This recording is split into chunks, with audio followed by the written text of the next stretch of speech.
The glass was still shaking in her hand when I understood we were never going to be a family again. Not really, not the kind that survives a truth this size. I'm Nora Hayes. I was 29 the summer I stood in a field of dark red flowers I had grown myself, watching my sister come apart in front of 30 relatives. And I want to tell you now before anything else, that I wasn't the one who broke us. I just stopped holding the pieces together with my own 2 hands. That's the part my family has never once said out loud. To understand what happened in that field, you have to understand the house I grew up in. It ran like an emergency room. Whoever was bleeding loudest got the attention, the money, both parents at once. And my sister Vanessa was always bleeding the loudest. I figured out the arithmetic early.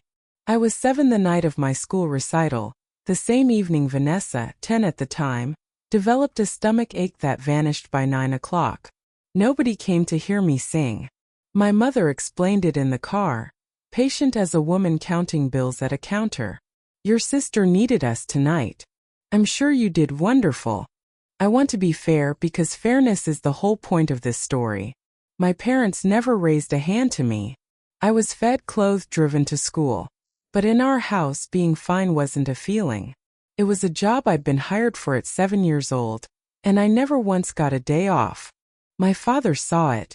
Sometimes I'd catch his eyes on me across the wreckage of another ruined evening, and he'd look like a man watching weather roll in that he had no plans to come inside from.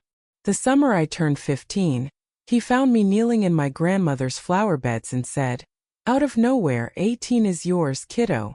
Whatever you want. Promise you that. I planted that promise deeper than anything I ever put in the ground.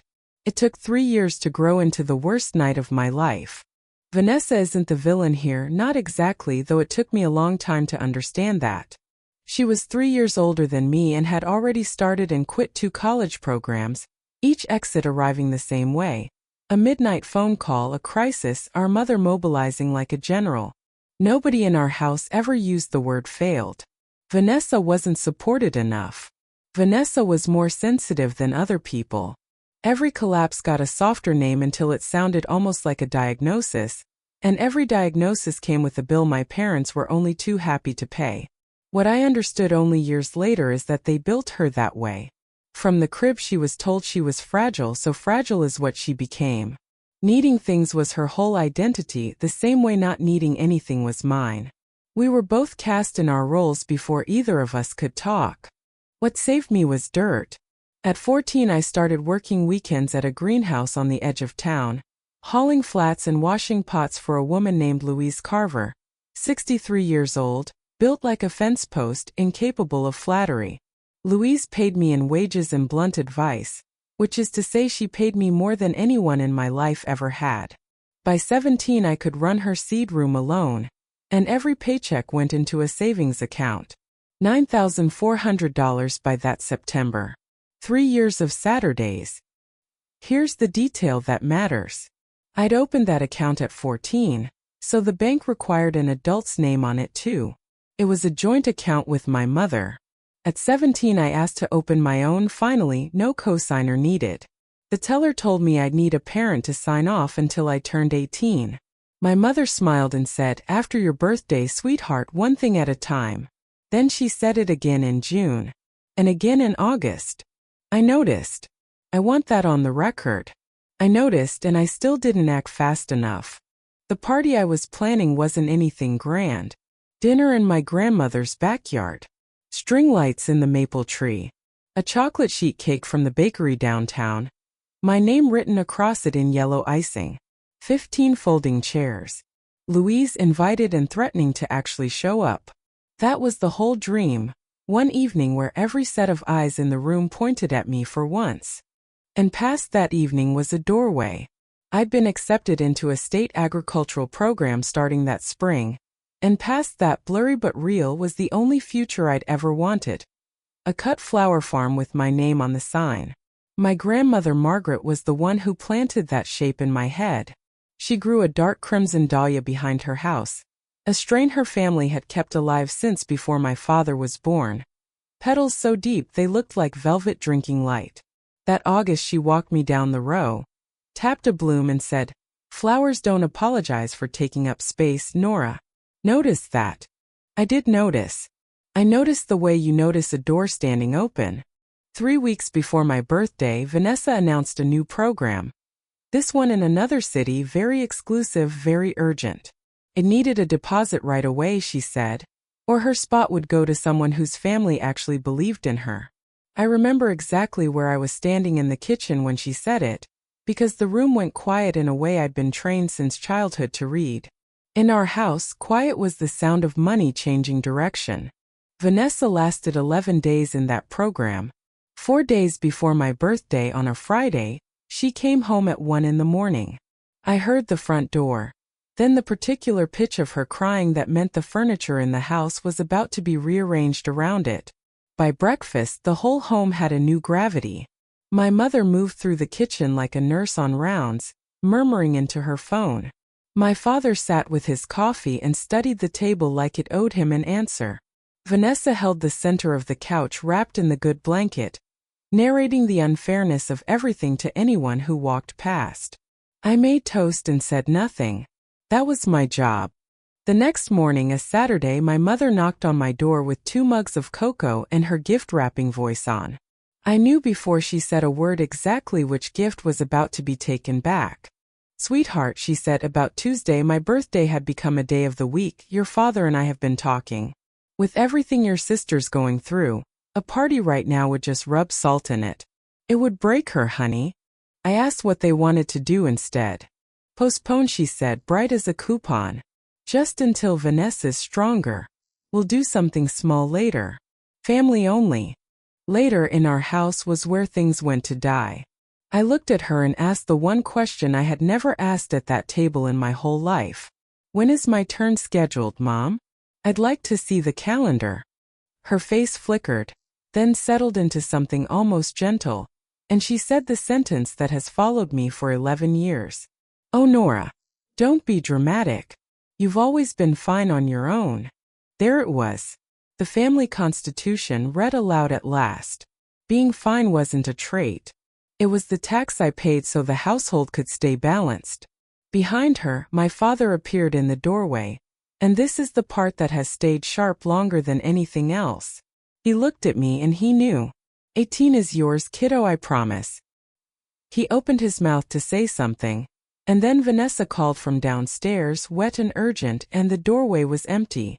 30 seconds, maybe less. That's how long a 3-year promise takes to fold. I didn't rage and I didn't beg. If you've ever been the strong one in a family like mine, you already know why. Practice. That evening the bakery called to confirm changes to my order. I told the girl on the phone I hadn't made any changes. She read them to me anyway, cheerful, oblivious, every word landing like gravel. Same cake. New pickup day. New name iced across the top. They'd kept my chocolate cake and scraped my name off the order ticket. It now read, "Welcome home, Vanessa." I thanked her because none of it was her fault, and I hung up and stood very still in my room while something in my chest went quiet and level, like a field after the harvester passes. I took my 2 duffel bags down from the closet shelf. Work clothes, boots, a county ribbon I'd once won and never gotten to show anyone, 15 handwritten invitations I'd never sent.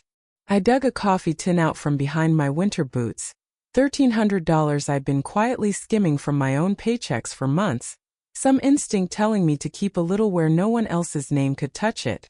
Then I sat on my bed and made one phone call, to the only adult who had ever paid me on time and on purpose. Louise listened for about 10 seconds. "There's a bed in the loft above the seed room," she said. "It's drafty. Rent's $40 a month, and you'll earn it before sunrise. Come or don't." My birthday was still 3 days away. I didn't wait for it. 3 days later, I turned 18 over a grocery store cupcake with a single candle Louise stuck in it, looking embarrassed by her own kindness. Then on a Wednesday morning, I walked into the bank to finally collect 3 years of Saturdays and open an account that was only mine. The teller pulled up the joint account, and her smile did the thing bank smiles do when the screen disagrees with the customer standing in front of her. The balance read $912. $8,500 had been withdrawn 3 weeks earlier. Right around the time Vanessa's very exclusive program needed its deposit right away. Every stall my mother had ever made suddenly lined up like dominoes. After your birthday, sweetheart. One thing at a time. She hadn't been forgetting to sign my paperwork. She'd been keeping the gate open until she was finished using the field.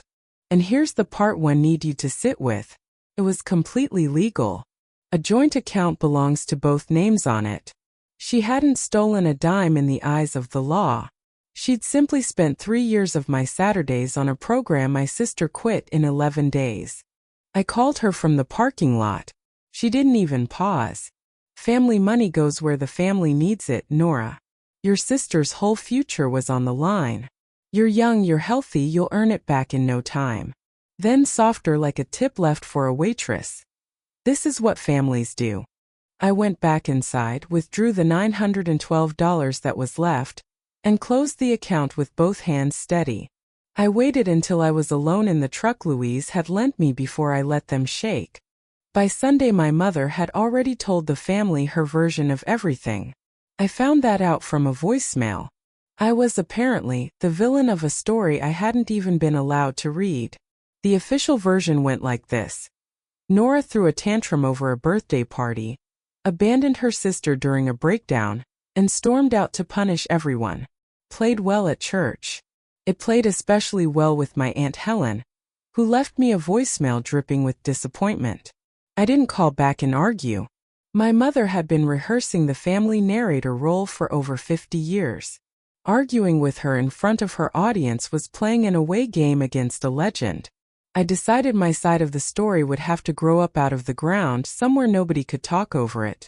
The first Sunday of October, my grandmother's car crunched into the greenhouse lot. Margaret climbed out with a cane in one hand and a shoebox under her arm, looked around the seed room like she was inspecting a fence line, and set the box on the potting bench. Inside, packed in wood shavings, were dahlia tubers, knobby and ugly and miraculous, dug from the crimson row behind her house. You know what these are, she said. It wasn't a question. Plant them somewhere they'll get looked at. Then she patted my cheek with a hand like paper and said she was missing her program. I made it all the way to her taillights before I finally came apart. Being robbed hadn't managed that. Being handed something did. That fall and winter, my life shrank into a rhythm you could set a watch by. Greenhouse from 5:30 to 2, hauling and watering and learning Louise's seed room like scripture. A diner shift most evenings, carrying plates to men who tipped in quarters and advice. Back in the loft, I read growing books until the words swam. I also wrote to the agricultural program and deferred my spot a year. I told them it was financial. It was. But it was also this, somewhere between the bank and the shoebox my whole plan had changed shape. In January, Louise made me an offer with no mercy attached to it. 2 acres behind the greenhouses, south-facing, waterline already run. I don't do charity, she said, before I could get a word out. 3 seasons, $900 a season, first one up front. You bring your own seed, your own mistakes written down proper. $900 was nearly everything I had left. I signed at her kitchen table that Friday. 2 acres, $900 and a shoebox. That was my whole inheritance, and it turned out to be enough. Spring made me pay for my own confidence almost immediately. I planted out ahead of the calendar, chasing an early bloom for Mother's Day, and a frost slid down out of nowhere on a clear, windless night, the kind that doesn't announce itself, just arrives and files its paperwork. I walked the rows at dawn and found $400 of seedlings turned to wet brown rags. Louise came out, hands in her pockets, and delivered the whole eulogy in one line. Frost isn't a verdict, girl. It's tuition.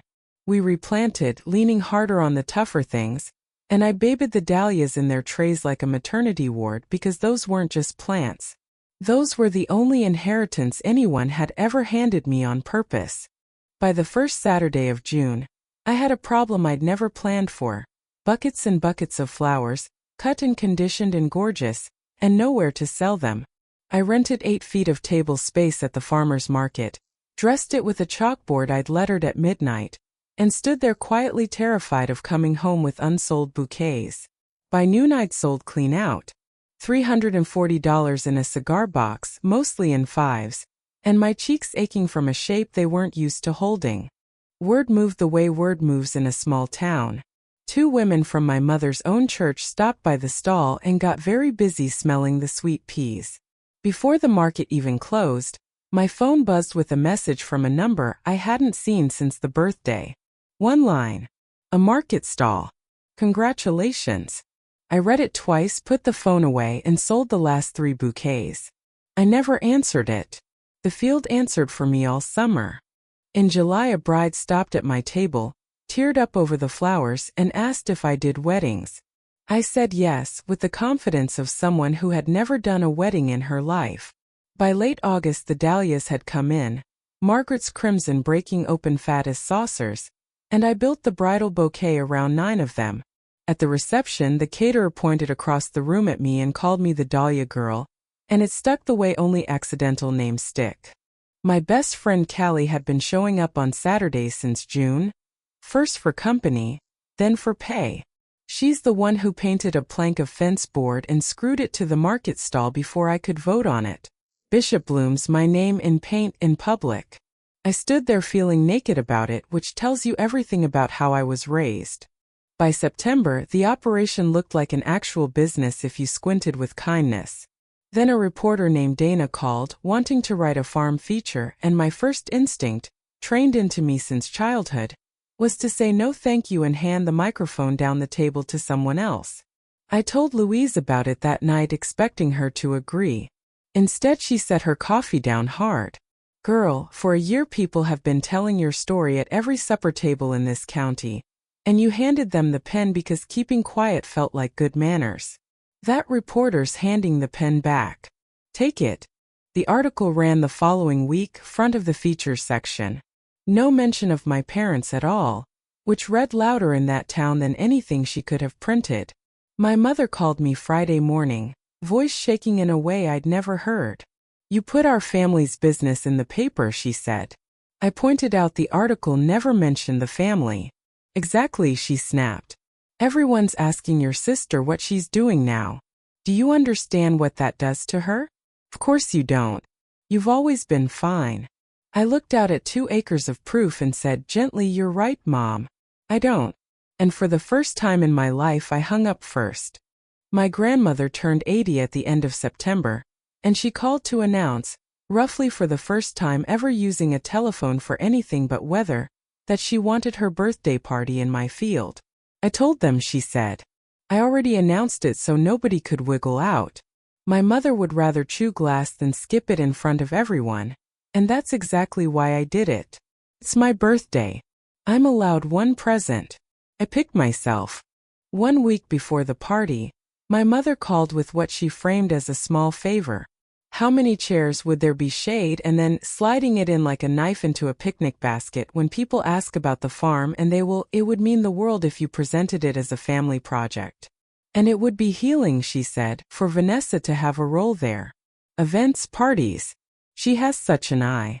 It doesn't need to be formal. Just mention that Vanessa handles events for Bishop Bloom's.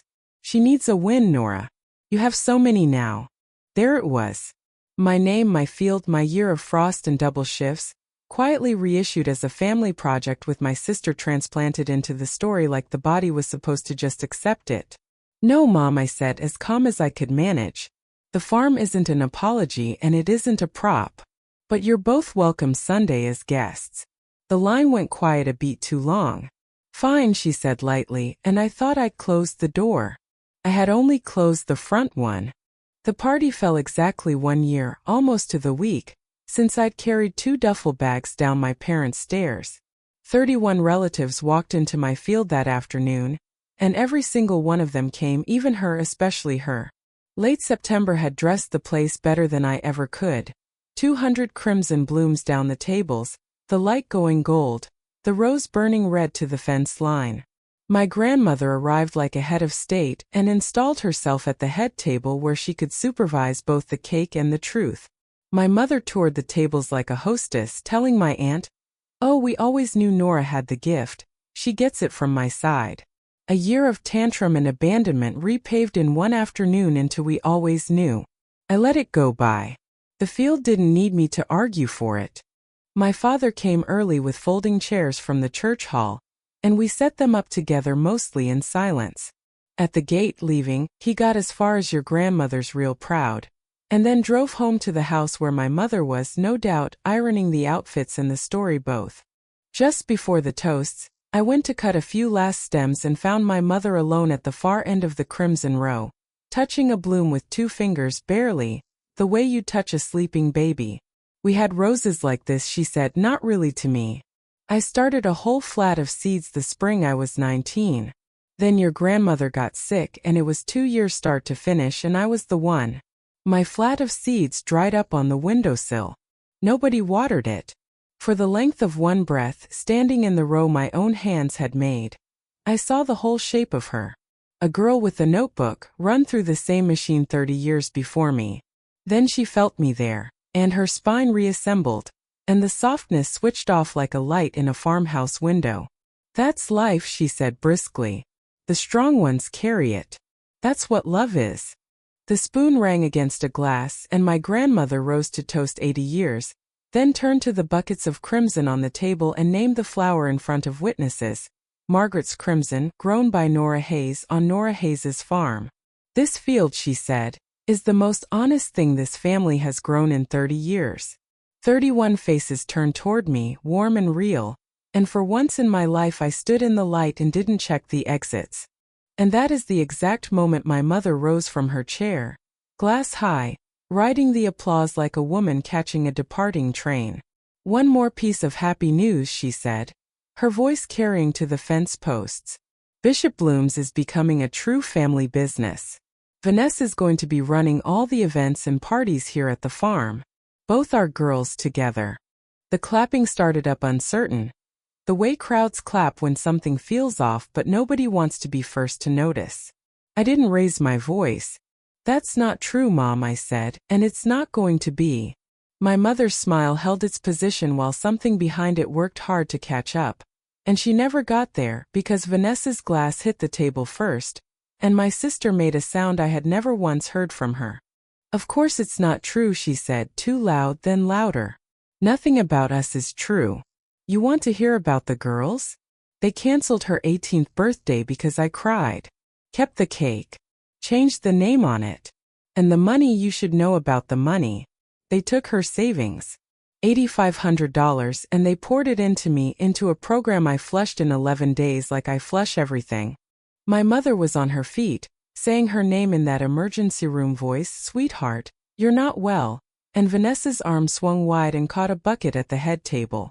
It went over slow, the way disasters do, water sheeting across the linen, 24 crimson blooms rolling into the grass in front of the entire family.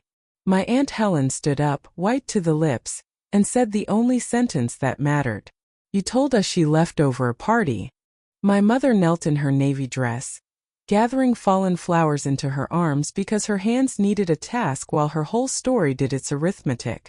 Then she looked up at me low, "Just for us," while the field held its breath behind me. "Fix this," she said. "Tell them it was a misunderstanding. Give your sister the events job. That's all. And this goes back together and you come home." I wanted it. 11 years later I can say that plainly.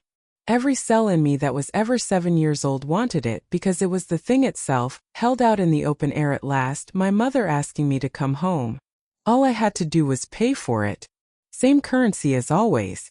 Shrink the truth. Hand over the sign. Disappear at my own table one more time. "You're right, Mom," I said, and my voice came out level as a floor. "I've always been fine on my own. You made sure I got the practice. But I'm not buying my seat back. Not with the truth. Not with the farm. Not with me. You're welcome at my table, both of you, any Sunday you want. That's the whole offer. Doesn't go on sale." She stood slowly, still holding the flowers, laid them on the table like evidence, took my sister by the hand, and walked out of my field without looking back. She never has. The party didn't end so much as exhale. My grandmother announced it was the best birthday she'd had in 80 years and thanked people not to argue. My father stayed until the last car had gone, turning his cap over in his hands. I should have said something at your birthday, he told the gravel. I've been saying nothing for 20 years, Nora. Turns out it's the loudest thing I ever did. In the plain math of afterward, the family cracked exactly the way the town still tells it. My aunt came to the farm the next weekend with an apology written out longhand so she wouldn't botch it. Sunday dinners moved to my grandmother's kitchen, where nobody has ever once asked me to be smaller. My father writes 4 lines a month and slips cash into Christmas cards like contraband, and I've stopped grading it. It's what he has to give. My sister sent one text months later past midnight. The flowers were beautiful. That's all it said. I never answered it. I never deleted it either. The farm went on being a farm, which is the quiet miracle of farms. This spring a 14-year-old girl started showing up, all elbows and silence, the kind of kid trained to be no trouble at all. I make her invoice me out loud, looking me in the eye, and the first time she managed it without apologizing, I gave her a raise on the spot. That's the crop I'm proudest of. Not the flowers. The girl learning years earlier than I did that she's allowed to ask for what she's worth, and that anyone who only loves her when she's invisible isn't family. They're just the landlord holding on to her childhood photos. If there's one thing I'd nail to a fence post where every fine on her own girl could read it, it's this: love you have to earn by disappearing isn't love. It's rent. And the day you stop paying, you finally find out who was family, and who was only ever collecting.